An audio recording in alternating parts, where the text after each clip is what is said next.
can let the mood swing. That was Jason Blaine. He is this episode's guest on Guitar Players in Isolation. Jason has had a 20-year career of chart-topping albums and singles. He's been nominated and won many CCMA and CMA Ontario awards. He's also a highly recognized songwriter who has written many hits for other artists. I am thrilled to have this amazing guitar player, singer, and songwriter as my guest on this series. If you're returning to my channel, thanks so much for your support. And if you have not done so already, please subscribe and hit that bell notification button. This really helps the YouTube algorithm show my videos out so more people can see them. If you are new to my channel, this is my 18th interview. So lots of other amazing guests you can check out after watching this one. If you like this kind of stuff and have friends that do so too, then please share it around on your socials. Let's get started. Hey, Jason, how are you? I'm doing great, Ari, man. Thanks for having me on your vodcast. Oh, no problem. It's thrilled to have you on. I mean, my past guest, Jason, he's kind of a front guy, but I kind of came to him because I was interviewing all the guys that he played with. You know, same goes with you. You know, Jason Barry played with you. I don't know if Cal Muskie played with you, but I know Paul Chapman's done stuff with you. So I made sure that I played with all of those guys. When I first, I mean, that was part of the reason I wanted to move to Southern Ontario.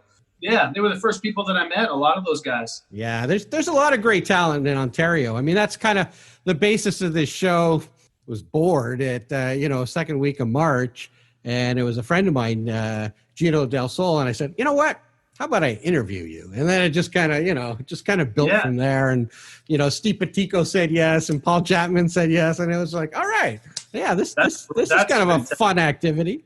Yeah, I've checked out a couple, and like we were talking just before we went live. I was watching the one with you and our pal Jason McCoy, and that was really cool. I learned some things about him I didn't know. Yeah, he's a really friendly guy. He's actually, I just literally saw it yesterday. I can't remember the promo company, but he's doing this backyard party. And what it looks like is that people host it, and then, they'll sell tickets, a small number of tickets, and it's kind of an acoustic one-man show in somebody's backyard.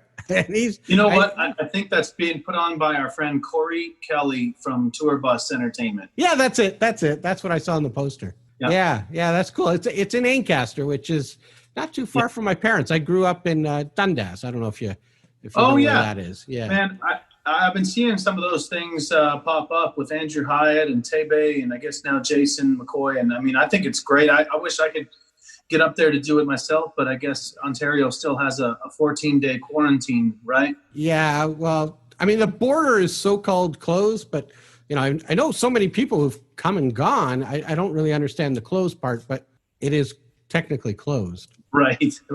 Have you been home to see your parents since March? No. Oh, okay. Matter of fact, we haven't seen them since last fall, I guess. Oh boy, yeah. That's tough. It is, it's that thing that you don't know that you miss it until you can't have it, and not that we ever took anything for granted with our family. We didn't, but as soon as they closed the border, and then as weeks turned into months, you find yourself going like, man, I really want to see my family. I want to see my brother and my brothers and my niece and nephew and all our friends and family back in the Ottawa Valley area, which is yeah. You're from Pembroke.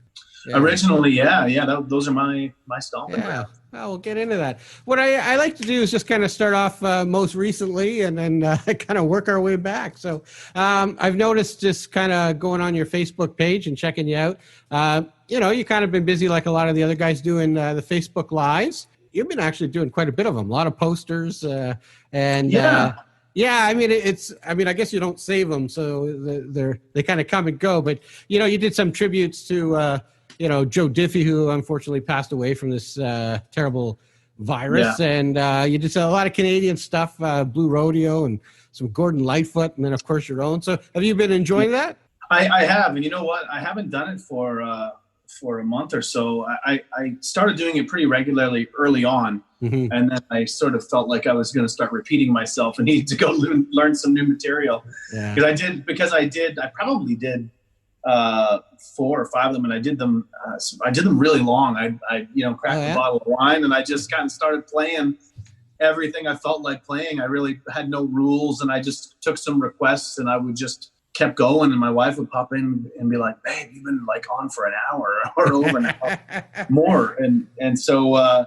But I'm gonna definitely start doing them again. So anybody that's tuning in and catching us, please follow along. I'm on Instagram at Jason Blaine Official, and on Facebook, and definitely look for more of that here coming up in September. Yeah, it's great. I mean, sometimes, the real cool one, not that yours wasn't cool, I didn't mean it that way, but Brad Paisley was doing these things from his house for a little while, and it was like, how cool is that, to see somebody like that get into his house, and, his wife. I've watched some of them. I think it's great. And and I've seen, what's also cool is I've seen like Brad crash people's Zoom parties and stuff like that, Yeah, he's kind of having fun with it. Any way you can find to still connect with the fans and just keep that communication open, I think is great. You kind of got started writing again, and you said you were working with Derek Rattan. Yeah, we've always we've written for years, for at least a good decade, more than a decade. And you know what? Like, I mention his name often, and we've written the majority of my big hit songs, the songs that really gave me a career. We've penned together, and it's not even that we write all the time. We don't. We just get to work when we do, and we make it count. I'm respectful of his time, and I try not to wear that relationship out. And we'll write maybe about 6 times a year. That's all. And it's been that way for years, but we'll get 3 damn good songs though, or we'll get 6 damn good songs. But if we're lucky to have a couple of hits, half of those be actually chart toppers and money makers. That's a pretty good average, and that's great. But he's a good friend, really good guy, and tremendous writer. I always feel like I'm reminded of some of the basics when I write with Derek, even though I've been writing for years. He's such I mean this in a good way, like a by the book writer, he always starts with a title and with a hook and figures out the line that comes before that and starts working backwards from there. Like every time, like he's not real stream of consciousness, start without a plan kind of writer. And I like that. I'm always reminded, because you think, you'd love to try it another way, then sometimes you end up painting yourself into a corner or kind of running around in circles all day. But what I didn't know about him, I knew he was from Ontario. I didn't realize he's from Bracebridge. I didn't know anybody was actually from Bracebridge. He said that's just people who go in the summer. Right. And if it was summer all year round, you'd never leave Bracebridge. It's just beautiful up there in the Muskokas. And I'm from not too far from there. We have a lot in common in that we're both from Ontario and both have brothers and stuff. A bunch of things in common. Our mothers share a birthday. It's I can keep going. It's weird. But yeah, man, one of my frequent collaborators, and that's cool. And we've been doing the Zoom thing. Like I haven't seen Derek I have not seen him in 2020, as crazy as that is. Huh. But we've done the Zoom thing, and it's actually been really good. I've been doing the Zoom writes pretty regularly. Interesting. I would say I was slow to the party. I mean, I really didn't start getting into it until end of March, April. January, February, March went by, and I just didn't. It was such a weird time, and especially the beginning of March, and it could have even been later than that. But I tell you what, it's been great. I've been writing with Tina Parole, who co-wrote Jersey on the Wall, nominated for CCMA Song of the Year with Gordie Sampson and Tennille Towns. And we've been writing quite frequently, actually, over Zoom. Patricia Conroy and I've been writing some. I've been writing with Jimmy Thau from Sons of Daughters. And him and myself and Danik DePel co-wrote my current single, Mood Swing. Yeah, that's right. So we've actually, I'm scheduled to write with Jimmy tomorrow, another guy from Vancouver named Jordan Orbeck, who's a tremendous talent as a mixer and engineer and writer his own right. So pretty cool stuff. And I've got my regular guys that I write with, Jay Brunswick, and I've been writing for years. We wrote Born to Love together with Brock Berryhill, who's been crushing it with songs recorded by Kane Brown and Brantley Gilbert and who else? He has a Kenny Chesney single out this year. All us guys, we're in a circle of friend group, and that's great. We've been keeping in touch and writing and that's the thing I almost forgot. We got this song on Chris Jansen's current album together, me and Jay and Brock Berryhill and a guy named Mitch Oglesby. We all co-wrote this song with Chris Jansen and made the record, and I guess it's doing really well, I'm told. Oh, congrats, man.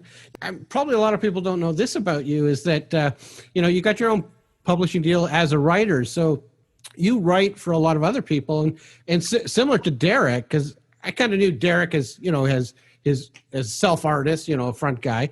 But when I dug a little deeper, I mean, he's written stuff for Blake Shelton and Jason Aldean and Eric Church, and and you've written, which this is cool. I don't know. Do you follow Rick Beato on YouTube? He's got a massive YouTube channel. No. Rick Beato is like a producer, and he does these kind of behind the scenes, and he tears songs apart.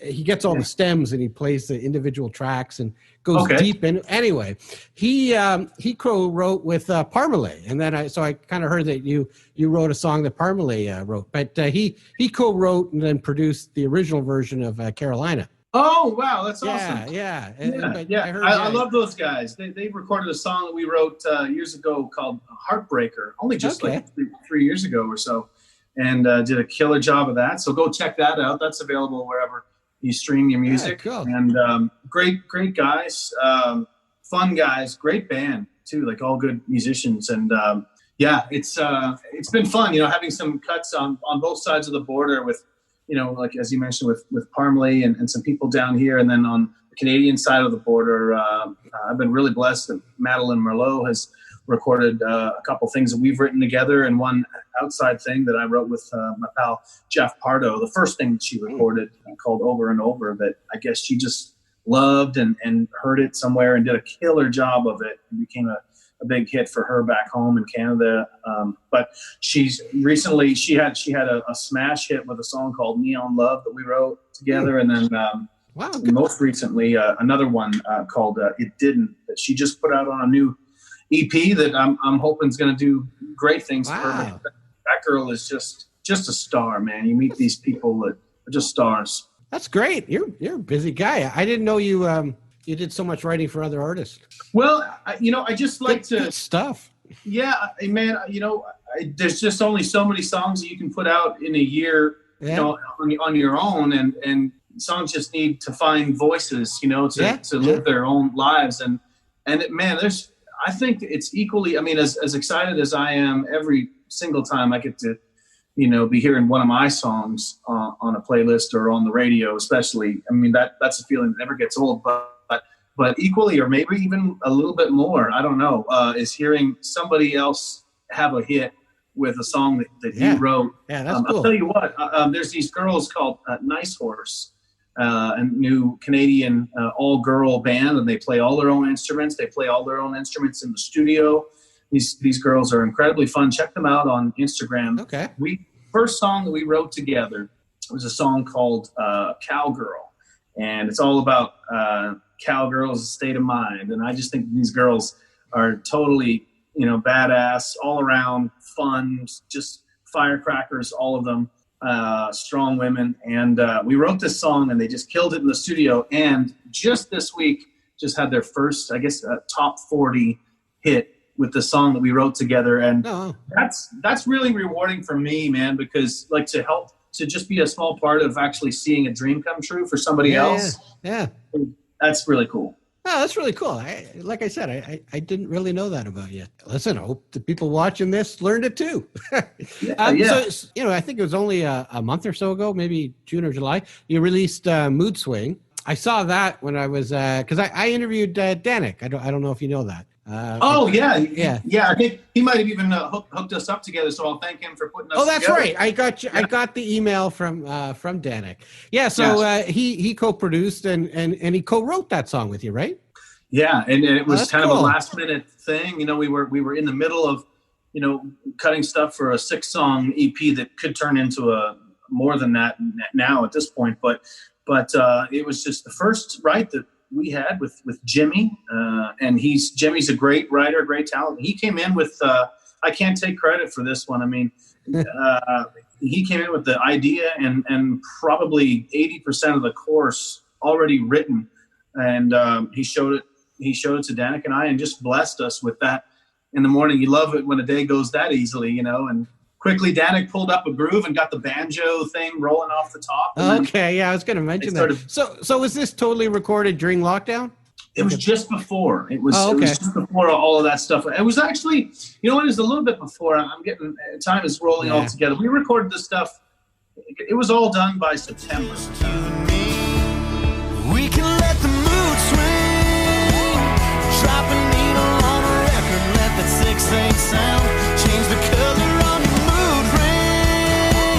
Your favorite white wine gonna help us turn this night around. Because I had okay, but it was just released in a couple months ago. Yeah, it was just released. But it took a minute to find a home for it, and I found a home for it in the record label that I had been at for the majority of my career, in E1 Music Canada, and a great team of young, ambitious folks over there, and found that home for the EP at the top of the year. So yeah, I'm happy that it's out in the world, and thanks for checking it out. Yeah, have you worked with Danik before?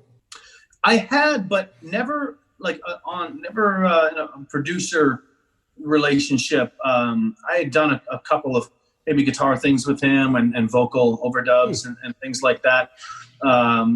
But you know, I kind of bounced around, not intentionally through producers over the years. Things always seem to happen very organically for me. And we can talk more about the different producers I've worked with. And it kind of just, you know, who I was hanging out with at the time and maybe collaborating with, and then things just end up naturally evolving into like, hey, we should do this record together.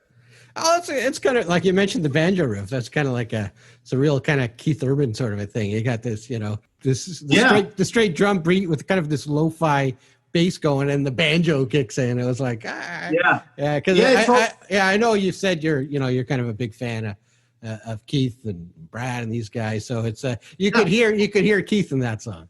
Yeah, I mean, well, it's bound to happen. I mean, Keith is it's crazy to think. I mean, I go way back with Keith Urban, not personally, but like, you know, being familiar with his stuff. I mean, I was in high school in like 1997, you know, when he had the Ranch record out, and I bought that song with the "Walk in the Country with Me" and killer record. So I mean, I was a fan then, and then by the time he came out with Steve Warner co-written "Where the Blacktop Ends," that's right. Killer song, and then of course Somebody Like You. That stuff is 20 years old now. I must have played that song at least 100 times, but it still works. It still works. It's old. I crank that sucker up every time that comes on the radio. That is one of the best records, like just in our genre ever. And you're right, man. I mean, you gotta credit, like, this is almost like, I don't know what this is. It's not blasphemous, but it's like, you know, I say this with all the respect. You can credit like two people, you know, in country music. Like you can credit like, you know, Flatt and Scruggs, you know, for really bringing the banjo to the masses originally in popular music. And then dare I say, Keith Urban bringing that ganjo. Because before that, there just wasn't a lot. Like, you didn't hear banjo on 90s country radio. True. It wasn't part of it. But it's not. True. But then it's never left. I remember when I moved to Nashville in 2006, people saying like, "Oh, you know, let's not put the banjo on. It's going out now." You know, and it was like, it never went away. It's just a great percussive. Percussive. Yeah, he kind of. It's more of a loopy kind of a thing than. You know what other song has banjo in it and people don't really realize is "Take It Easy" by the Eagles. Oh, that's true. Yeah. No, it's in there. Yeah. And it kicks in at the back, kind of the back half of the song. That's right. Yeah. Outro, and it's just rolling along, and it's a real 5-string banjo, and just rolls, and it picks up the tempo of the song, even though it doesn't. It just feels that. Yeah, you're right. Yeah. So another thing I picked up from a little research is you're a bit of a spiritual guy. Religion's important to you. You co-wrote, this is kind of interesting. This is really Tennessee type of material. You co-wrote with the band singer at your Baptist church in Hendersonville, which is just outside of Nashville. And you co-wrote with him the song, I guess, that was just out kind of at the beginning of this lockdown, Hell of a Band in Heaven. And this guy who's, leading your services, I mean, he's a writer and written hits with Dan and Shay. It's so Nashville. You're talking about Jordan Reynolds.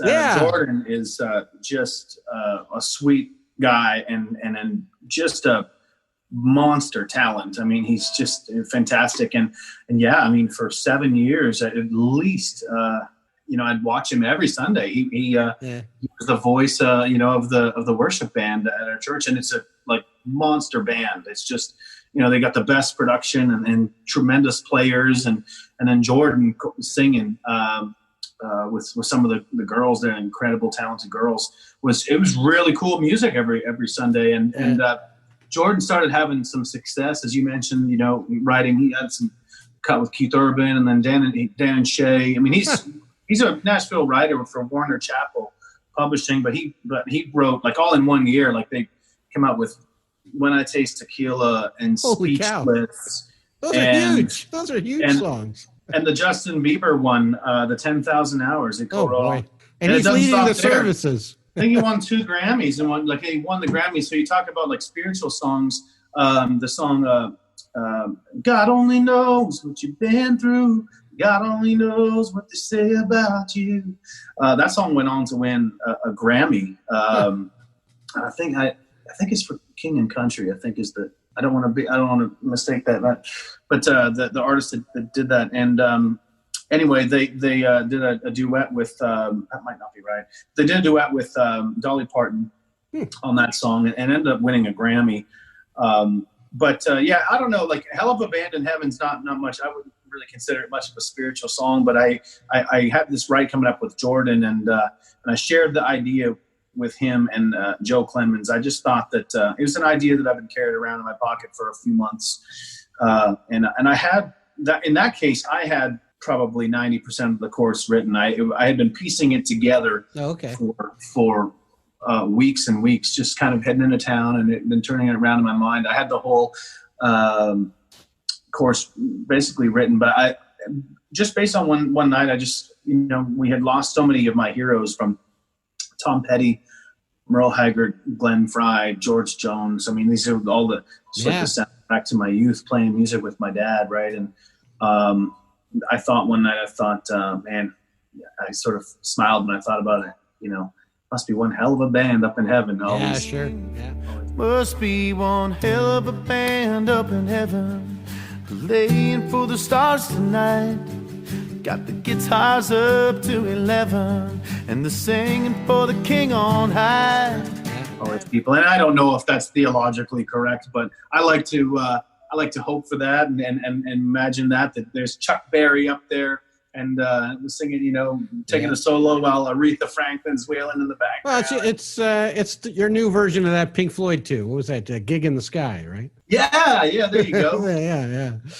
Really cool it turned out really well, and I thank those guys so much for writing it. That's cool. Cool story that's the guy who runs the band at your church. I was in Hendersonville quite a while ago. I mean, I've been in Nashville as a tourist many times, but Brent Mason lived in. I think he moved, but he was living in Hendersonville. Yeah, for some strange reason, I didn't learn anything because I was just in awe. But I went to his house for a lesson, and I never forget that, because it was just this. It was like a real storm. But driving around, and there's his house at the end of a cul-de-sac, backing into a lake, and I'm going, wow, that's cool. You can just play guitar and get that.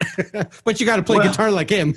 Yeah. You got to be like, that's the hard literally part. the most recorded guitar player of the 90s, you know? Yeah. And still, I think he's still pretty busy.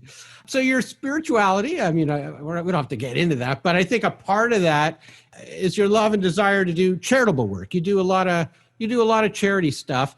And I guess, unfortunately, with COVID, one that you've done, I think this would have been, you'll correct me, 7th or your 8th, charity concert golf tournament up in Pembroke. And you got like all the big country guys come down and you've been raising money for the last, would this be your 8th or your 7th? It would have been our 7th year. Yeah. So that's, and the interesting thing is, I know you went to school in Algonquin. And my daughter, she's in, my eldest is in University of Ottawa now for nursing, but a lot of her courses are at the Woodward campus. I think I got that right. Yeah. So I thought that was really cool. I mean, you're raising all this money and a lot of it is going to the Algonquin College. Woodruff campus. Woodruff. Yeah. I guess I should know where my daughter goes, but anyway. It's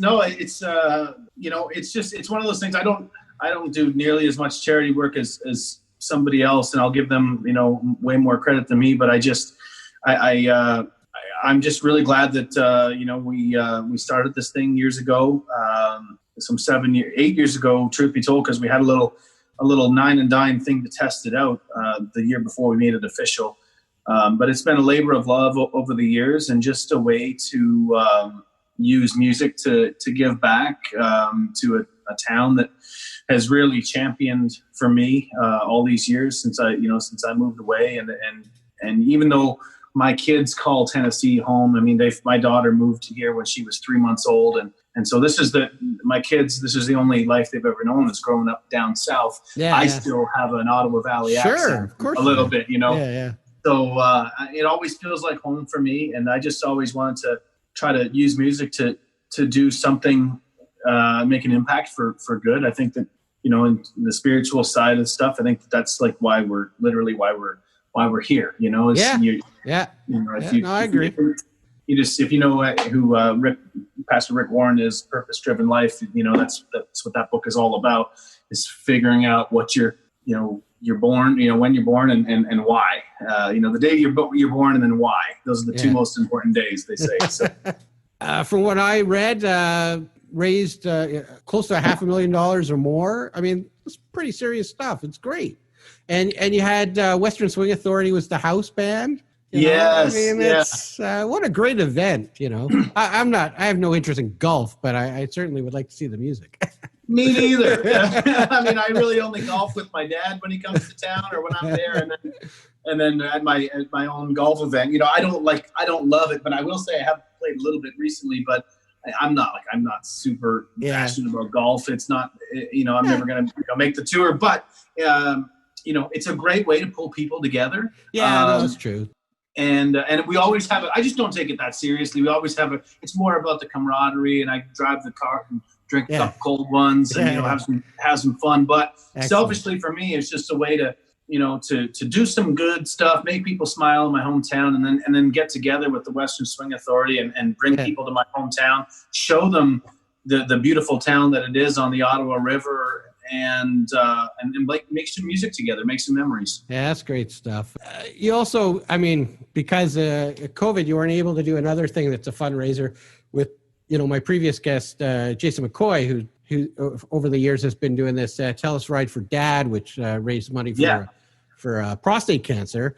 And so you did it all online, from that room, I think, right? Right from this room. Yeah. That was really cool. I was really glad that they asked me to be a part of that because, like many people, I'm not, our family didn't escape that the prostate cancer thing. That's what claimed my dad's father, my grandpa back in 2000. And, he passed away, probably before his time. I think he was only maybe 64 or 65, age that my dad is now. So, it was one of those things where, maybe there just wasn't as much awareness 20 years ago, and well, they got the Movember thing. So there's quite a bit more going on now. And Ride for Dad, they've been working at this for some 20 years, Have you played Have you been part of the show previously? Like when there was a show? Like no. Previous? No, okay. This was the first year. I was invited, and probably through my relationship with Jason McCoy, and he just reached out to me and said, "Hey, pal, you want to get involved?" And I said, "Absolutely." Well, fingers crossed. Next summer there is one. We'll see. Who knows? Yeah, definitely. You did kind of your first live show in front of real people. I saw that. You did like a thing at the listening room down there. Whereabouts is that? The listening room. The listening room it's down by a great place called Third and Lindsley. It's okay. Yeah, I know that. Kind of I've been there like a dozen times at least. It's in that. It's in that okay. area. Okay. So downtown. It's downtown. Yeah. So I don't know what it's like down in Nashville. I know it was open for a little bit and then they closed it down. But do you have to have like plexiglass? Like here in Ontario, we can have live entertainment, but you got to have like a sheet of plexiglass in front of you. What's going on? Been really down. Honestly, I have not been downtown. How was that gig? Like how did that one? There was none of the like. There's no plexiglass or anything like that. But it was like 3-person on stage. Well, it started off as 2, and then it went up to a 3-person on stage max. And we're all distanced, and they wiped everything off, and then there was limited capacity in the venues. But it was nice just to play to human bodies again, play to real people. And I did it with a pal of mine, Josh Melton, invited me out to that, and he's check him out on Instagram, Josh Melton. He's probably the next big thing I think down here, and we've written a bunch of songs together, and his star is going to burn bright, I think. And so we had a lot of fun playing some stuff that we had co-written together, and then some new songs that we'd all written during this lockdown. Yeah. Well, to toot your horn for you, people should check out on your, maybe it's on your Instagram. I'm older, so I go to Facebook. But you did this show at Artisan Guitars. Yes. It was amazing. I really enjoyed it. I mean, the sound quality was really good. And you did Clapton's "Change the World," and you changed it up a little bit. You were, kind of when it goes to that C# minor, G# minor, you kind of did something a little bit different. It was cool. That was cool. Yeah. I would be the sunlight in your universe. You would think my love is really something, girl, baby, if I could change the world. Yeah. It might have just been that I didn't know the proper chords. Hey, sometimes that's best, on the spot. I mean, I just messed around with it. Like I just kind of messed around with it on my own. I actually never, I know the song just from hearing it, and remembering it. And I pulled up the lyrics, and I never actually really went and dug into how it's actually played. I just played it the way I heard it and felt it, and kind of tried to, make it my own and do it some justice. But it turned out really good. They did a great job. The audio was great. Yeah, that guitar sounded good. Those guitars are amazing. They've got a microphone inside the guitar. Oh, okay. So it's not so not like just like a line. That piezo sound, which is kind of, or piano, whatever they call it, It sounded incredible, and the combination of that and the room, and it was and all the wood, and there was really hardly anybody in there, So it was very ambient, and they were wonderful. They were great people, and for hosting, and Jesse Tucker is another good guitar player. He toured down here in the South with Brett Eldridge for a couple of years, and we did gigs that together back in Canada. Was he the host? That was the host? He was, yeah. He was actually okay. hosting, and he's the one. He's been doing some work with those guys, and so he hit me up to do that, and that was a lot of fun.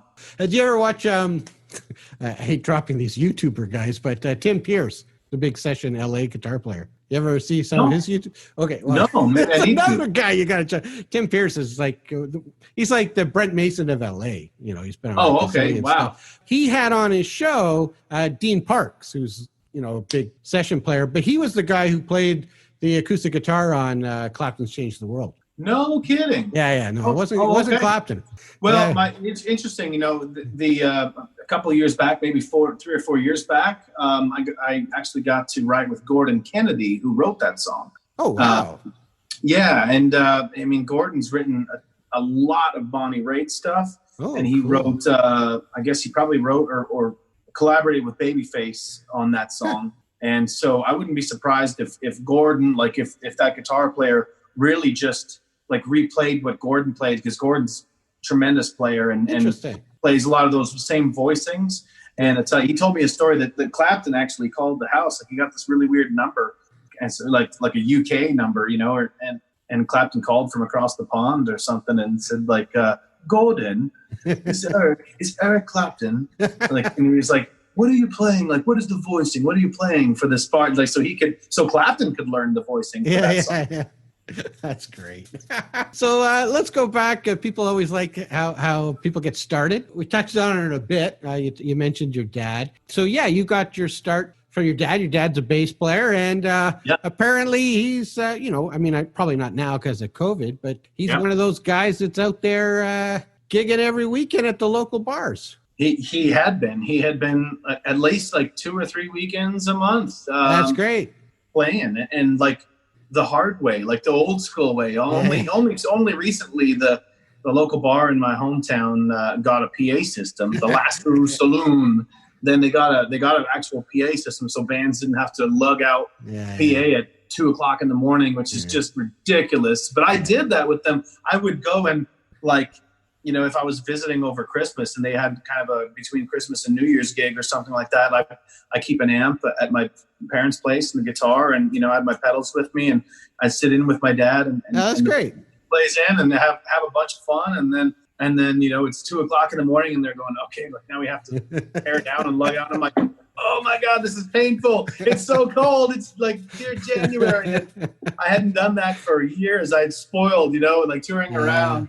You know, it's funny. I just I got together with my drummer a few weeks ago. We finally, you know, got together and went to a patio for lunch. And, you know, we're kind of, you know, at first on the lockdown, I was like, oh, I really miss this. And then it's like, you kind of think about all this lugging and all this work. And you're like, you know, there's some parts I don't really miss. And that's one of them. That's one of them. The setting it up and tearing it down. That's what they pay us for, man. I always say the show is for free. That's right. I've never been paid for a show in my life. You know, I do that for free. It's the travel. It's the, you know.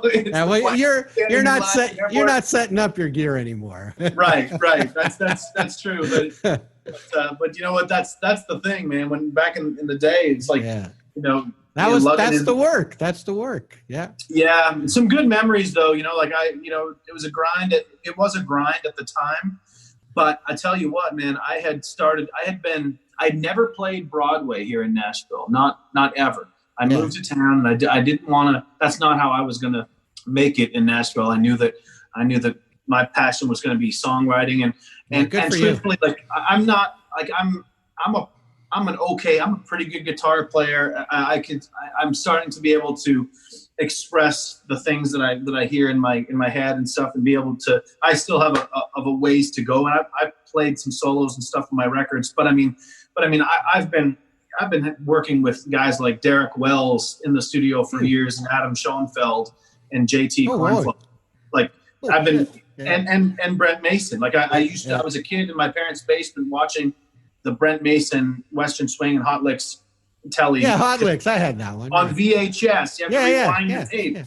You know, and then to go to live, you know, a dream, which was, you know, hiring Brent to play on records and demos, you know. That's awesome. It was so amazing. And it's like, there he is. There's the guy.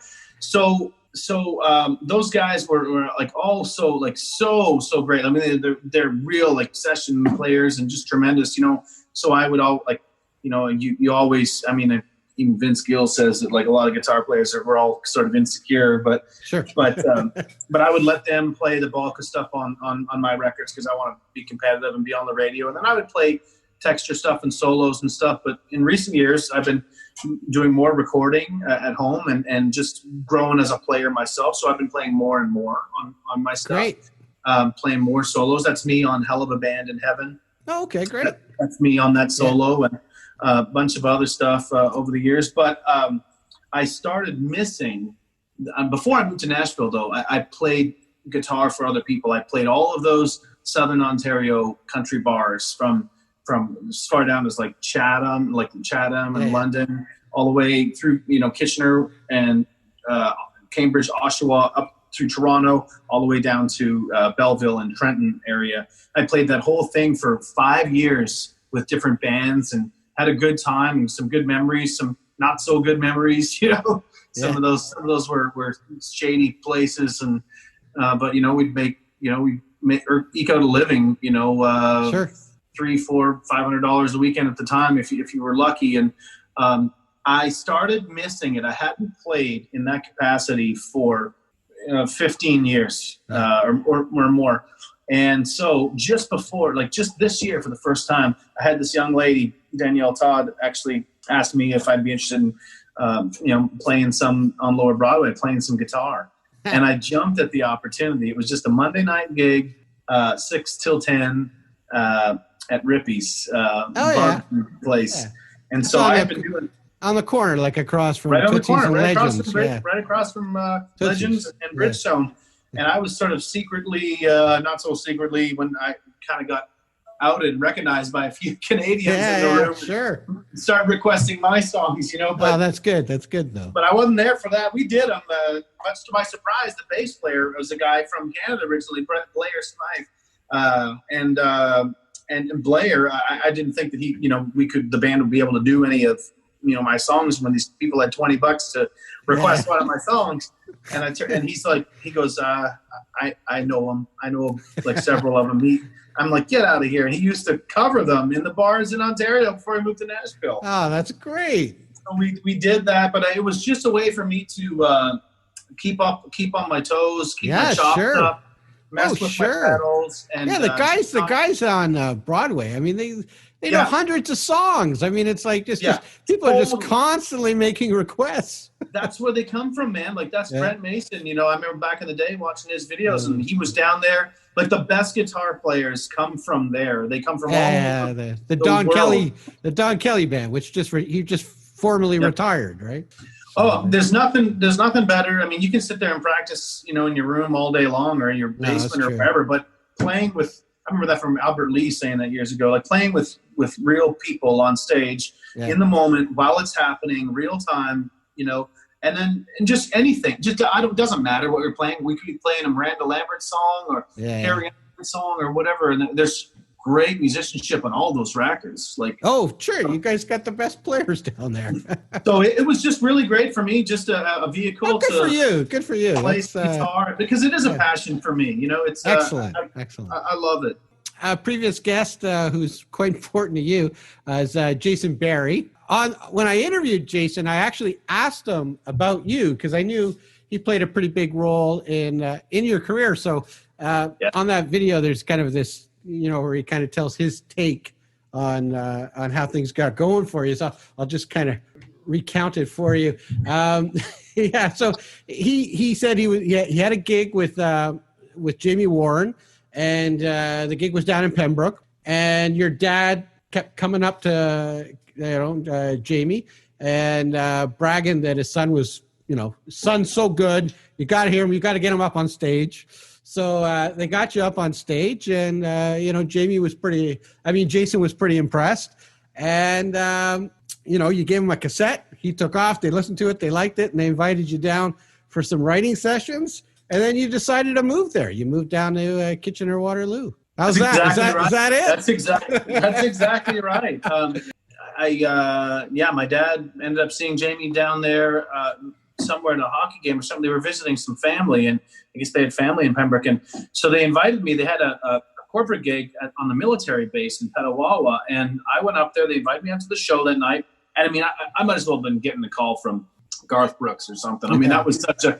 Jamie Warren was a big guy. Well, he was having hits on the radio at the time, and great, really great songs. And I mean, it's such a small town from, Pembroke. I mean, I didn't know anybody in the music industry, and I wanted so badly to somehow have an in. So I really, my dad took that opportunity to go and meet them and brag on me and introduce me to them. And I'm so glad he did, because that ended up, spawning a lifelong friendship all of those folks, man, they're all like some of my best friends in the world, Jason Barry, and Jamie, we become lifelong friends. And that night, the bass player, this guy named Adam, and Adam he didn't know any country cover songs at all. He's a rock guy.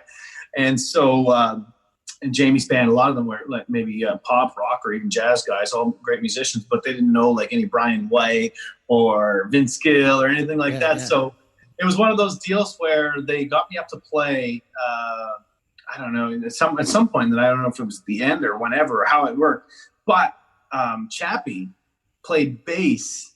And Jason Barry played drums, and I played Chappie's guitar, and we played Liza Jane. And I don't even know, because I definitely didn't have the solo quite down yet, and still don't. But we played Liza Jane and played a couple other songs, don't even remember what, and it was just great. I remember Jason had that big smile. I turned around and he's on the drums just smiling ear to ear, and Chappie was super encouraging, and he's like, man, you should come down to Southern Ontario and hang out. That's what I did. You got to move somewhere. And he became a good buddy, and actually gave me guitar lessons for a time. Great. Yeah. I'd just bring a 6-pack of beer over, and we'd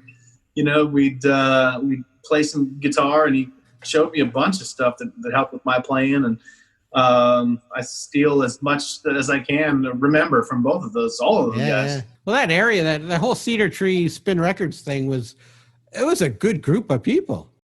Yeah, and still is. And Rick Hudd is still there, and Jamie, I love seeing their posts and making, getting together all the time, making records. And Jeremy Williams, another great singer and guitar player, and played with me for a number of years. Fantastic guy and player. And then David Kalbuski too was in Stratford at the time. Yeah, that's right. Yeah. I picked up a gig shortly after moving there with John Landry as a utility guy. Okay. Sort of second guitar to David Kalbuski, and we first tour out across Canada with Shane Gousset was on fiddle and mando. Oh, yeah. I was on with everybody. Yep, I was on, and he had his frosted tips. And it was like great. The year was like 2000. I think it was 2000, and all across Western Canada in an RV, and here we are playing all these festivals that. Oh, that's amazing! I didn't know that. Yeah, that's cool, because I interviewed David Kalbuski as well, and so all so you cool guys keep crossing. It's great. Yeah, and it's just so cool to see what everybody's done with their careers. I mean, David's now worked at the highest levels of the music industry with everybody, and rightly so. It's like we knew the secret. We knew David was a tremendous talent back then. It just took a couple of the right people down here to get hip to the secret too. It was funny because when I was having my Zoom call, he did it from the studio. Yeah. Carrie Underwood was there. I mean, she didn't pop in or anything, but they were working together. I mean, that's... Yeah, I mean, it just doesn't get any bigger than that, right? Nope, don't get no bigger. No, but we had a lot of fun. I mean, David, I drug David out to some bars, in Canada, and there was one particular sunny Saturday afternoon. David was still smoking cigarettes at the time outside of, and I bet you David would remember this, outside of a bar in Cambridge. Can't remember the name of the bar now. But anyway, we were outside this dingy bar in Cambridge, and they made you play the matinee on Saturdays. And David, we were out there, and I was getting out to get some sun because the bar was so dark and depressing on a Saturday afternoon. David's smoking, and he's like, "Hey, man, if you're still doing this gig this time next year and you haven't moved to Nashville, I'm literally going to kick your ass." And I'm like, "What about you, man? I mean, you need to make your move too." And that's so right. We kind of both moved around the same time. Yeah, I think you did, or 2005 or so, 2006. Yeah. So we were talking about Jason. So I do have a question on timing here, because I don't quite know which happened first, but he helped you put together your album While We Were Waiting, which is just a killer record. Actually, when I did my thing with Paul, I played on the interview. There was a song on it. Heartache Like Mine. Yes, Heartache Like Mine, where he does this like 90 mile an hour fast chicken picking stuff. Yeah. We talked about that, and what a great track. The whole album's great. It's got you got a lot of all the killer Ontario guys. Yeah, Don Reed was on it, John Diamond, Jay Reel, and Randy Cook, and of course Jason and Paul. Steve O'Connor on keys, and okay. Wow. J.K. Gully played on acoustic on some of that record too, and Jason played on it. And it was the cream of the crop of those players. Yeah. And really good playing and stuff. And the songs are okay. Like Heartache Like Mine is actually pretty dang good country song. I've probably heard worse recently for that style. But I really started out wanting to be Vince Gill. It has a very Vince Gill thing. There's probably nobody besides maybe Steve Warner in the country world that was a bigger. Those two guys were huge influences on me musically, and I just kind of wanted to do that and really kind of. It was always a challenge for me trying to wanting to emulate your heroes, but then also be yourself too, right? And then be your own artist. But I could hear influences from, I could hear Vince's influences in take Liza Jane for example. I've always thought that that's his version of Lay Down Sally. Yeah. Well, sure. Yeah. It's even an A. It's so many people medley that thing. Yeah.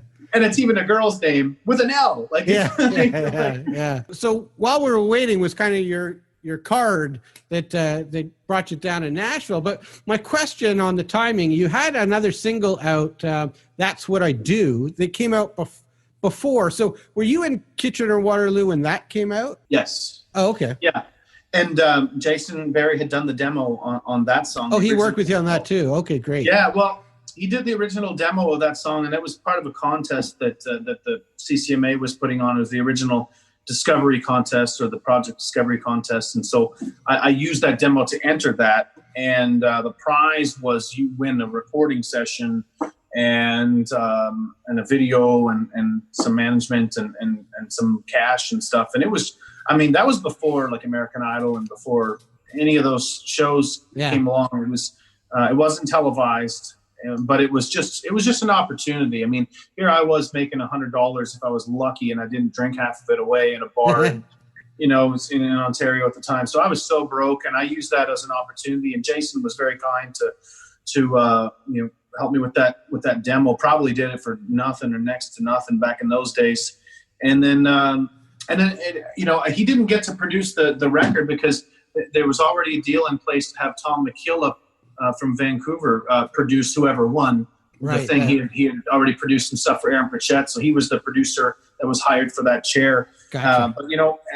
And that was, that turned out great because Tom, I would have never got an opportunity to work with him maybe otherwise, just because he's out there on the West Coast and I didn't know anybody from there. So I was thankful we got a chance to work together on that. He did a hell of a job, a great job on that recording. I was so green, and he just did such a great job and turned out to be my first top 10, number 8 on one chart and number 5 on another one. And I just, all I could think was well, it's not number 1, because of course, but no, it did incredible. And it was a solo write, and I own my publishing, and hell, my wife and I lived on that song for 2 or 3 years.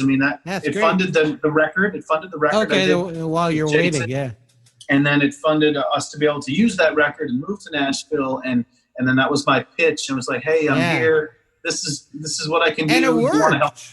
And it worked. Yeah. So you and your wife and 3-month-old baby headed down to Nashville. That was a ballsy move. it was the right move, but boy, that must have been a little some kitchen table arguments on that one. No, not at all. Not at all. She might have had some tears between Kitchener and Detroit, but she was happy to chase the dream with me and to go after it. It was good timing because she was on maternity leave. We got to make that move down and ended up having to pay all that maternity leave back because we didn't come back. But that's another story. But it helped us out for that first 6 months to a year, and I met up with great guys, Noah Gordon and Phil O'Donnell. Those are big names. Great relationships with those guys, and they produced a record that ended up turning out 5 top 10s for me, and really bought me my first house in the States. Really gave me a real career after that, because I had a couple of hits off that first album, but it was just we ended up getting more momentum behind me after that. and then that deal, I mean, 3 years went by in the blink of an eye, like that. And then that was really, it was such a blessing to work with those guys during that time.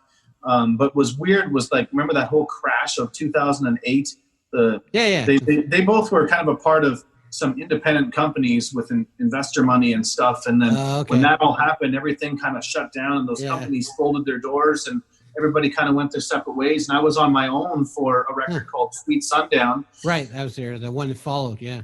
Yeah. And I did that one. A lot of that record some of that record was demos that turned into, album cuts and singles, and then some of it was really pieced together. I did some of that in Canada and some of that with Jason Berry. And, cool. A couple of hits from that record, but I mean, I kind of really pieced it all together. And there was a couple of hits like Run With Me, a song called Numb, and Hillbilly Girl, which I played the guitar solo on that one. It took me forever. It's a very cool solo. Check that one out. And then after that, we did the record Life So Far, and I did that whole record with Jason Berry. And that was a combination between Ontario and Nashville.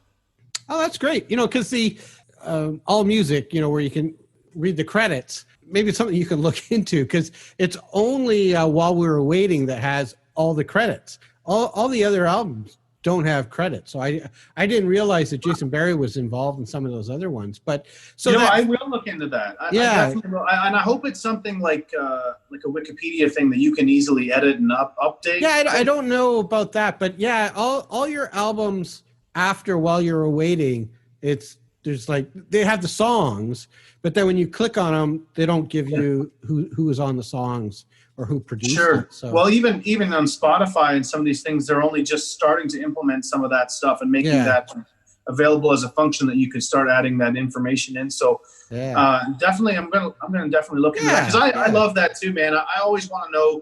I think that's so important. Honestly. Of course it is. Yeah. Yeah. I always wanted to know. I mean, so I didn't know that Jason Berry was continued working on those other albums. Yeah, he did. Worked on that was a big record for me. That was my only CCMA award. Let's kind of go through it, because there was a lot of great stuff over the years. I mean, so that the album that your first one that you did with Phil O'Donnell, I like the title of it, Make My Move, which is kind of what you did. And the first big, you had a number one, Rock My Boot. And it's a cool song. I don't know if anybody's told you this, but this was my take of it. It's kind of a mix of Tim McGraw, Real Good Man, and Garth Brooks, We Shall Be Free. That's interesting. Yeah. It's a combination of sort those backbeaten thing, and backbeat groove on it. And, it's crazy, man. It was just, it's probably the first thing I wrote with Phil and Noah. It was the first thing we wrote in the room together. And it was just fun. I didn't overthink it. And I could stand to use a little bit more of that in my life these days, and not overthinking stuff and just rolling with it, but it did, I'm not going to lie, like after it became a big hit and stuff for years, I'd go and do radio interviews and they would say something like, coming up after the break, we got Jason Blaine in the studio. We're going to find out if he has a rock in his boots. And I was like, oh, God, that sounds terrible when you say it like that. But it was a cool track. Yeah, it's got some cool changes in it.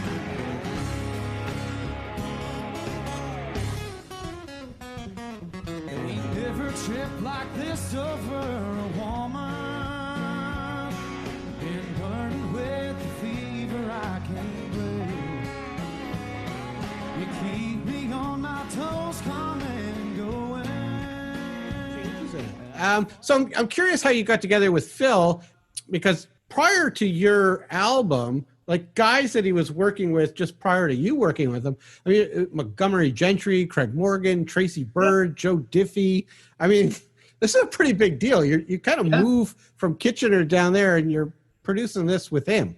How did that connect? It was a big shot for me. Well, I mean, I really got a real shot with all those guys, and a real, launched my career in a way that I might not have been able to do had I stayed in Canada. They just poured time and money and energy into me. And Noah Gordon really was very instrumental in putting all that together. He introduced me to Phil, and next thing you know, I'm in the studio and with Eddie Bayers and Mike Brignadello and Jeff King and just all these tremendous players, who I kept in touch with over the years and Rob Hajakis on fiddle. So many great players. Wow. It was so great. And then, I always kept in touch with those guys too. And Phil and I ended up doing a bunch of writing in sort of more recent years. And he ended up, I'm missing a record in between those. So we did the Life So Far record. Ended up doing with Jason Berry, and that turned out songs like Cool on a Night Like This, and They Don't Make Them Like That Anymore. Kind of a career song for me. Yeah, you wrote that about your grandfather, right? Yep. Yeah. No, that's I hear these influences when I listen to songs. To me, it's reminiscent of a Brad Paisley ballad. I mean, I think that's right. That's right. Well, I've always been like, my heart has always been all over the place with things that I love, which is a great segue, by the way. You got to do because the next record I literally called Everything I Love. Oh, okay. After that, that's what the title of the record, because I couldn't come up with a title for it because it had stuff that was like more, even maybe more traditional or more of that sound, and then stuff that was more edgy, like Rocket Country Girl or something like that. Yeah. So it was all over the place, and but I mean, I love all of those things. I love to rock out. I love those fun songs that we have in the live show, things that I can really dig in on my electric guitar and stuff. But then I love those great country story songs too. Yeah. And I just couldn't imagine like having to only do one or the other. Yeah, no, you got to mix it up. On the Life So Far, you did a collaboration with Steve Wariner. I mean, that's pretty cool. Yeah, that was actually on the Sweet Sundown album, the one right before that. Oh, okay. Yeah, it was on that one. Yeah, sorry. And but thank you though. And it's really cool. Home is a Highway Home is a Highway, and it was the second of two songs that we wrote, and really cool to work with him. Yeah, it must have been. So that was a dream come true. Yeah. And Jason Berry would tell you how much he knew how much of a Steve Wariner fan I was and am. And one day, many years ago, we were talking about that, and I'm like, man, wouldn't that be cool? I hope if I go to Nashville someday, I get to meet him. And he said, seriously, he goes, you will. You'll work with him. He'll probably play on one of your records one day. And he just said it matter-of-factly like that. And it came true. It all came true. And it's cool. I haven't worked with Steve in years. I'd love to reconnect with him. And every now and then I see, he likes one of my Instagram posts or something like that. And I'll like it. But he's just such a stratospheric Opry star legend of an artist. Oh, yeah. He's a certified guitar player, right? Yeah. Chet Atkins named Steve Wariner, Tommy Emmanuel, and Knowles. What's his name? The older guy. Or Mark Knopfler. No, something Knowles. John Knowles. Okay. And so those are the three that are labeled certified guitar players. I mean, from Chet Atkins, cool. Right? Yeah. I mean, it's a cool. So my question, I can easily pick out Steve's playing, right? Because it's that clean sound. You can hear. You can hear the fingers, right? So is the other leads you? Yeah, the grittier stuff is me. Oh, good for you. That's great. Yeah. Oh, and wow. Did you track together in the same room, or? We did, not at the same time. Okay. That was, talk about nerve-wracking. I mean, I was he's got a home studio above his garage, and so he was in the control room. He would hire an engineer, buddy of his that he's been working with for years and years to come over and work the session. And so I was out on the floor of his room playing it in real time. That's cool. And way over my head, way out of my league, but for the time, and just because it was and especially at the time, I had real bad red light syndrome. I could play live, but as soon as that red light went on, I just feel I just froze. But I mustered it up, and I got what I got that day, and I'm happy with it. It turned out pretty well. It's a good tune. It's a good tune. He did his thing, and it was just really cool, man, to get to work with one of my heroes, and couldn't have been a nicer guy, in terms of just telling stories and making me feel welcome, and just if there was ever a class on how to treat people whenever you are a bona fide country legend, and here comes somebody much younger coming along, to work with you, and just just being genuinely welcoming and disarming, I guess would be a good word for it. Yeah, it was, and you know what? All those guys, man, I'm very lucky. Anytime I've met any of my heroes, they've been like that. Meeting Vince Gill here at both the Station Inn and then backstage at 3rd and Lindsley. You know, gave me his email and said, like, he'd play on one of my records sometime. And that was amazing. Yeah, that's great. Yeah. I kind of met him a few times just on the side of the stage there, seeing the Mind Blank here, but the band that he plays on Tuesday nights. Time Jumpers. Yeah. I've seen them. Yeah, whenever I took a trip down there, I always made sure it would go over a Tuesday, you know, because you got to see that. I mean, it's just incredible, right? Yeah, every Monday night. Monday night. That's if he wasn't on the road with the Eagles, I know. You know, he's there, you know, every Monday. I don't know how he coordinates himself that he does all these big shows and then winds up in the bar, and he brings this. I caught him coming through the door. Like he carries his own, you know, 2 deluxe reverbs up on the stage by himself. The deluxe reverb, and he's probably sitting on a stool in a press hoodie, you know, just really low key. But again, you know, he does it because it's the musicianship is the highest level of players. And Paul Franklin on steel and my gosh, and the other Franklin on fiddle, right? Mm-hmm.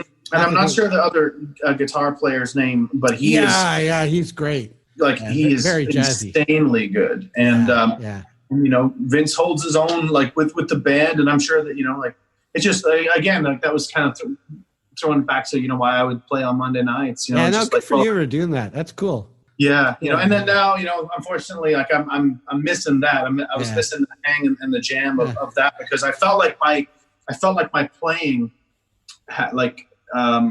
It was kind of like, how would I describe it? Like, it was just bringing it all back to life. Like it was all in there. I was remembering things that I forgot. So you mentioned Everything I Love album. Then you did Countryside, which that had a lot of awards, the CCMA awards for Songwriter of the Year and Video of the Year. And the song Countryside, that's a real cool kind of country guitar type of song. It's got a lot of that.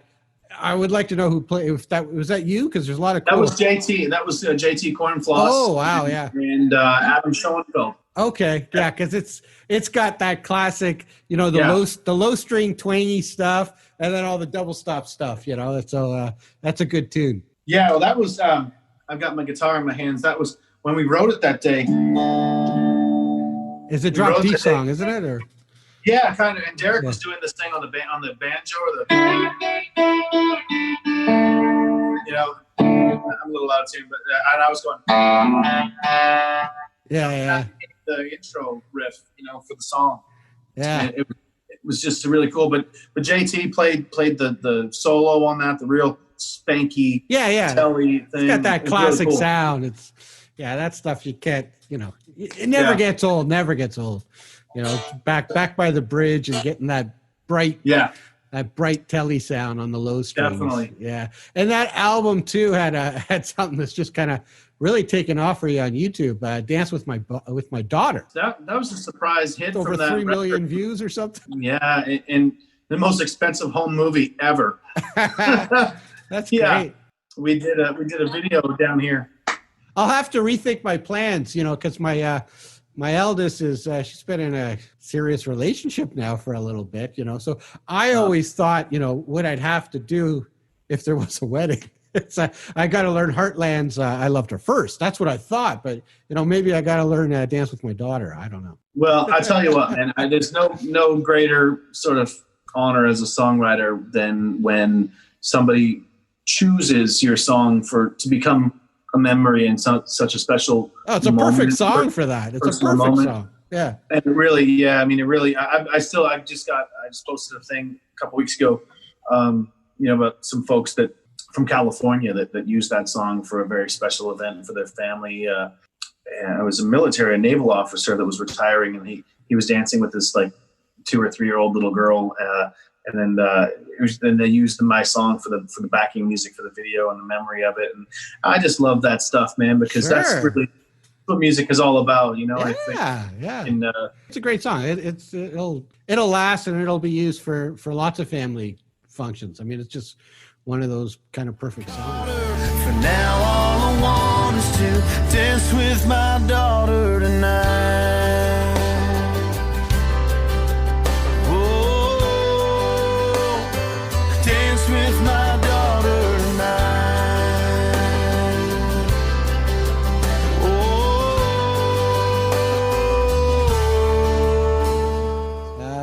And then, yeah, no problem.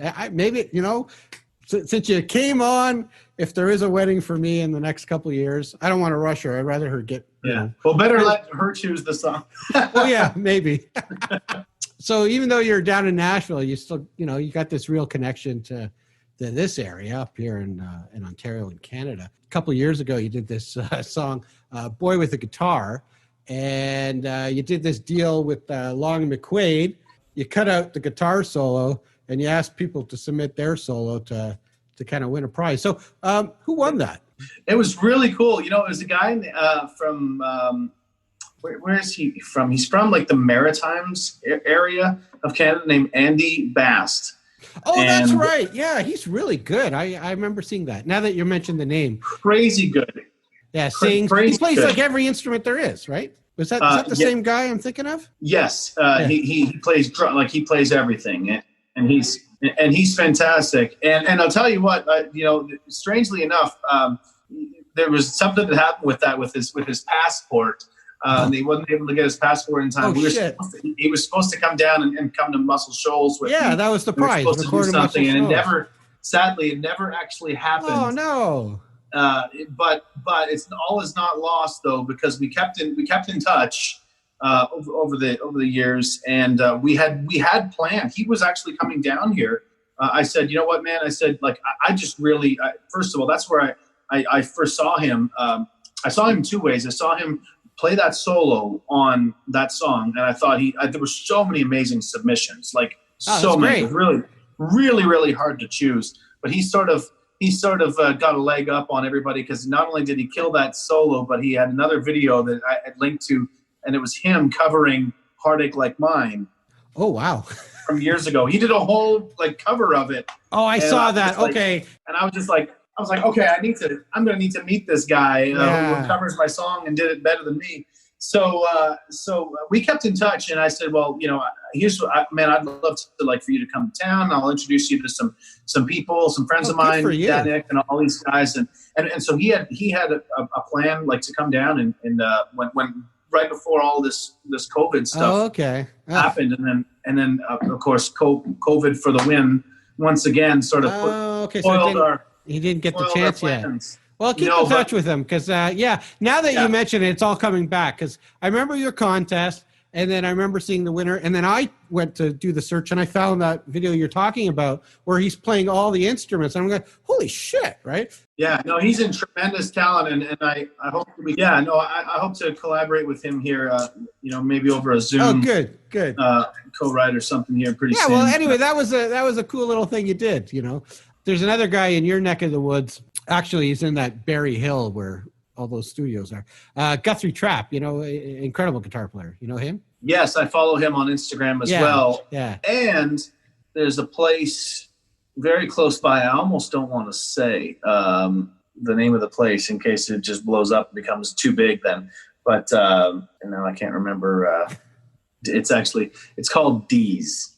And it's a little like a little cafe kind of a thing, a little divey bar that's incredible, and they get some of the best music in there. And I would see Guthrie Trapp playing in there with a bunch of people, and any chance I get, I just go out there, and if you want to get your mind blown, it would be it'd be like watching Brad Mason back in the 90s and stuff like that. No, he's an amazing player. But the reason I brought up his name, because like your contest, he I don't know if you saw this. So his last album, he put it out 2 years ago. Really, really good album.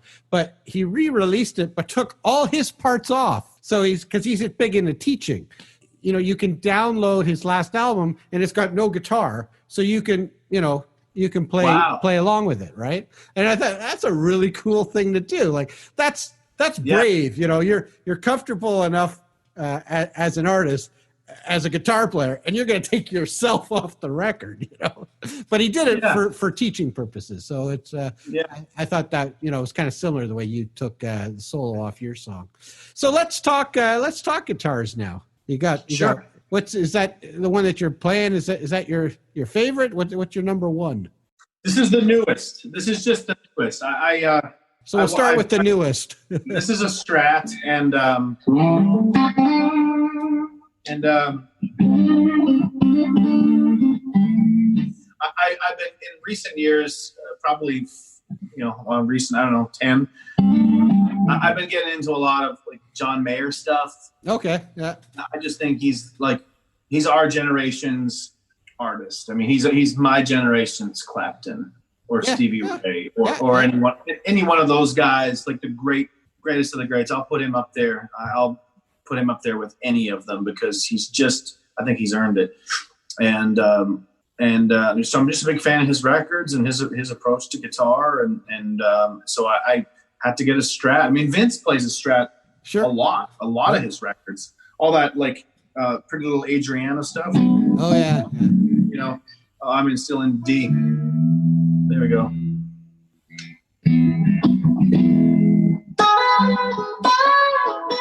There you go. Yeah.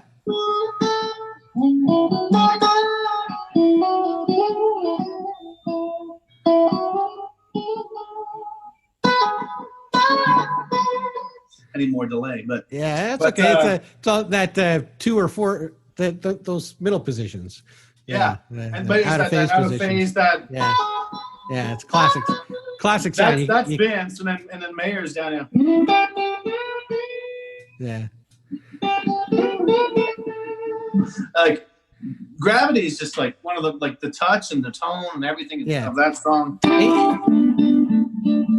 So I had to get a Strat. So I mean, this is not a vintage anything. It's probably a mid '90s thing that I picked up. Good old classic American mid '90s Strat. I just picked up on Facebook Marketplace down here, and it's got the nice. It just has the sound, and but I've got a few other guitars. I mean, I got this beautiful Les Paul up there that's killer for the things that Les Paul are killer for. I've been a Telly guy for years. There's such a good, consistent, all-around guitar. I mean, you just can't really beat a Telly for staying in tune live. I got a few behind me. You sure do, man. You got a whole arsenal. That's great. I gotta trade one in for something else. You probably can't see it, but I've got a Gibson, a 335 over there. Yeah, I've seen you on stage a lot with a 335.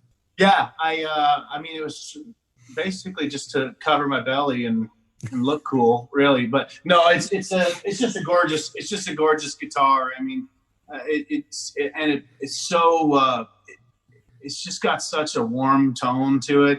They just and a lot of bite, and feedback too. If you get it just right, they'll take off real easy too. So you can really they really come alive on stage. And but Gibson back in those days was really good to me. They gave me a couple of guitars, so I wanted to play them as much as I could on stage, and took a bunch of photos and put them in videos and stuff. But they're not like you can't. The same guitar doesn't it's not conducive for everything. It's just like it's hard to make that sound like a Telly is supposed to feel and sound when it calls for that.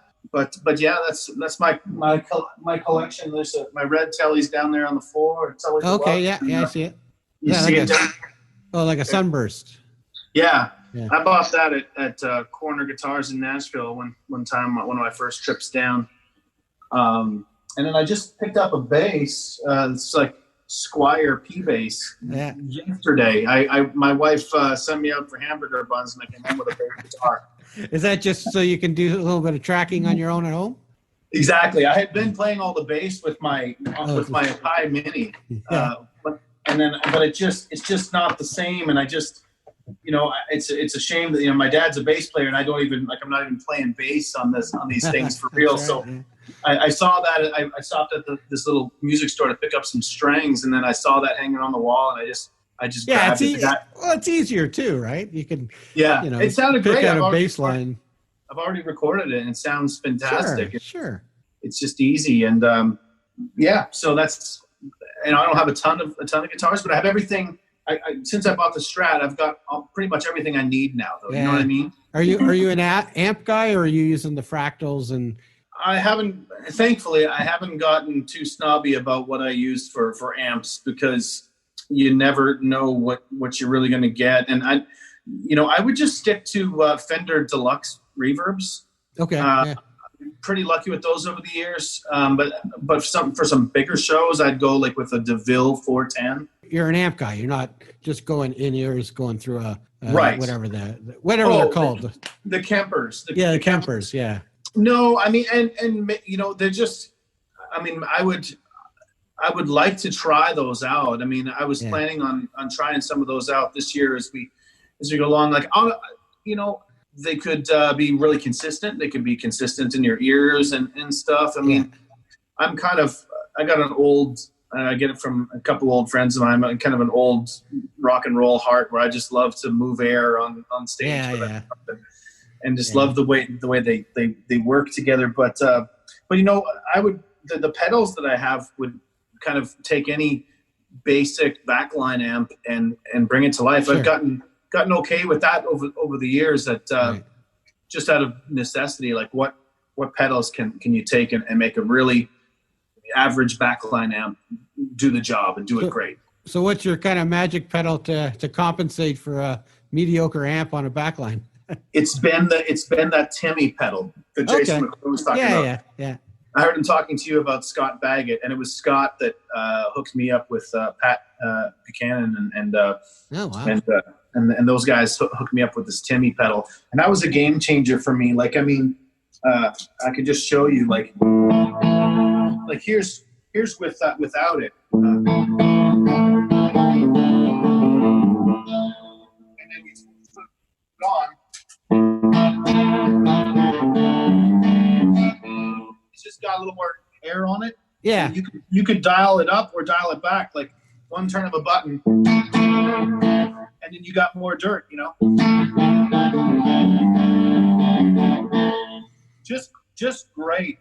That's been. I know, like Lindsay L was using one too, and a bunch of people, but Pat, he said he was like that was always first in his chain, and everywhere I went, whether it was like Darren Savard across Canada, he was like, dude, what is that? What are you using? And I'm like, it's this great everything pedal, man. Just leave it on.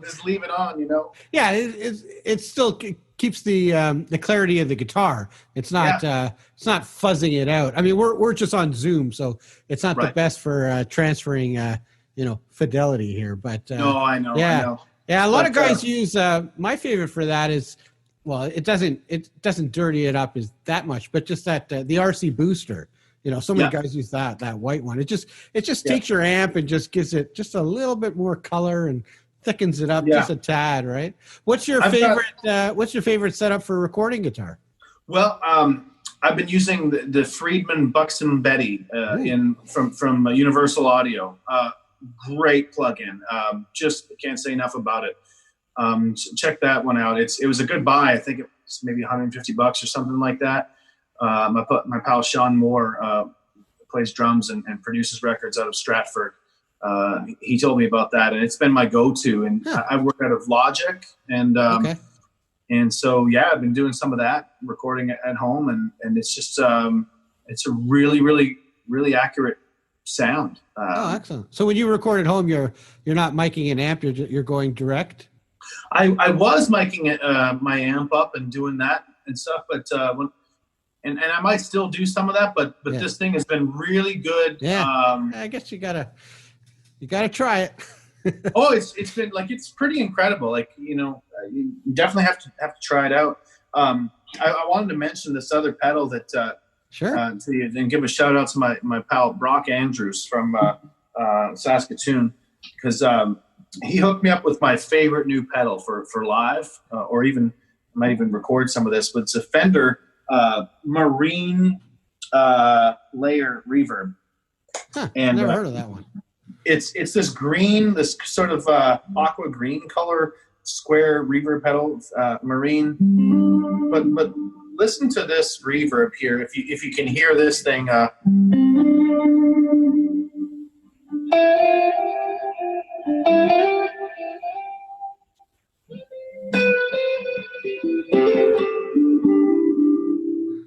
Yeah.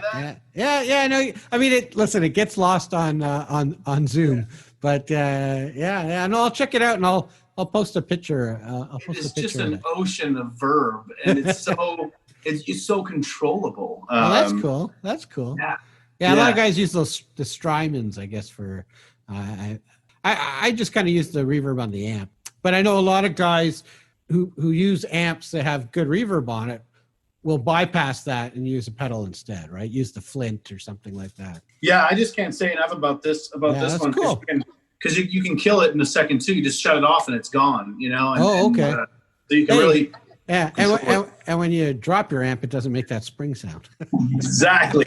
That's the biggest thing. When somebody walks into it and kicks it by accident. This has been great. I really appreciate your time, and it's always kind of a thrill to interview somebody that you've listened to their music, over the last 10, 15 years. So I'm curious because, you're a front guy, you're a vocalist, a great guitar player, but, we've talked about a lot of guitar players, but when your influences, is it kind of split, or are you mostly kind of focusing on guys who sing and play guitar, or are there some big influences in your career that are just singers?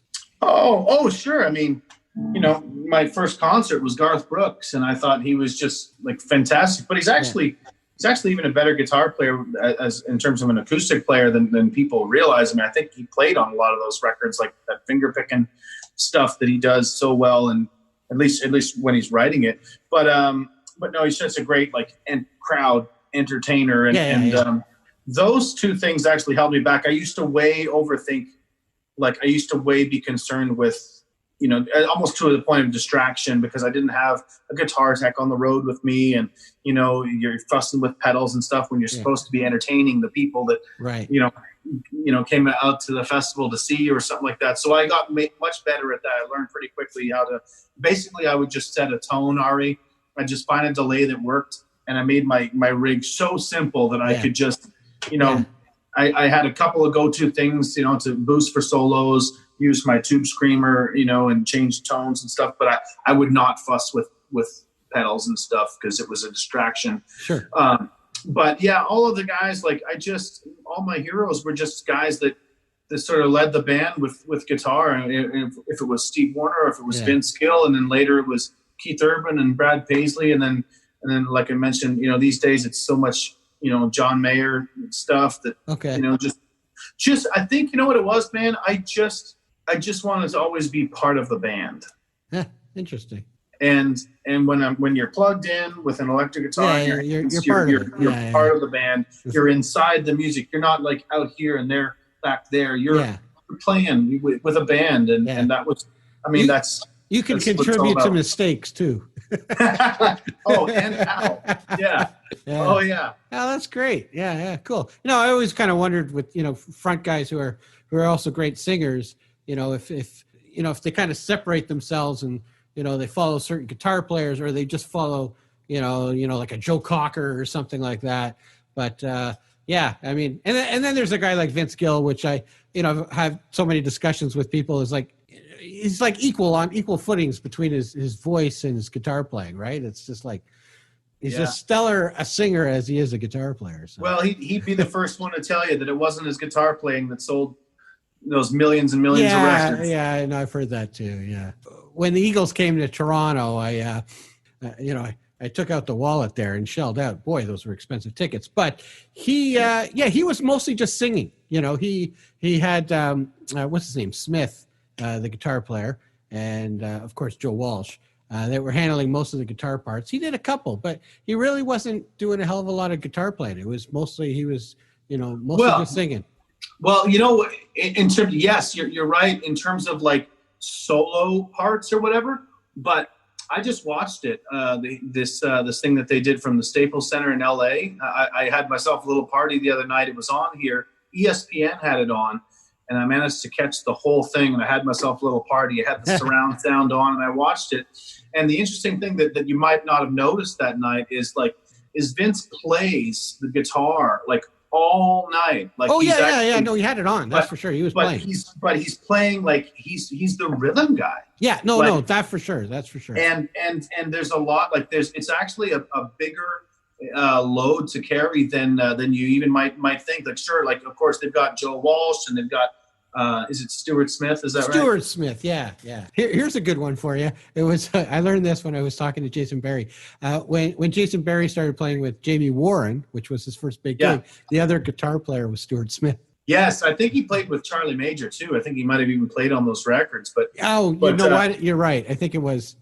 I might be getting the two mixed up, but those when you really dig into those Eagles records, and in terms of like the workload that would have went in for Vince to learn all of the rhythm parts, all of the proper chords, and all of the proper voicings with all of the proper tones and colors. It's just like, okay, so like what pedal do I need? Like, because we're recreating, I've always heard like Don Henley is anal about it. Like they're recreating those records for people. So it's not like you show up with your tone and your stuff, there's a little, you can really tell that he really put a lot of labor into respecting and making those records. He really was the perfect choice though. He's an Eagle, born to be an Eagle for sure, man. It works so well. It was incredible just to see those. And I'm glad you paid the money. I missed it when they came to Nashville, and it was on my list of things. I was going to fly anywhere I had to go to see the Eagles this year.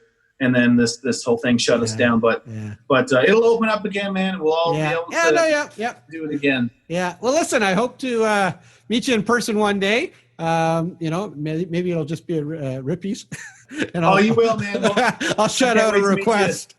Can't wait to meet you in person, man, and hang out. Maybe we'll get to jam sometime. Excellent. All right, man. Thanks so much for being a guest on this. Kind of a thrill to talk to you, and I'll let you know when I'm putting it out. Anyway, thanks a lot, man. Okay, thanks, Howard. If you are still watching, then I trust you've really enjoyed this interview. A huge thanks goes out to Jason Blaine for taking the time to chat with me, given that he's got 4 kids stuck at home.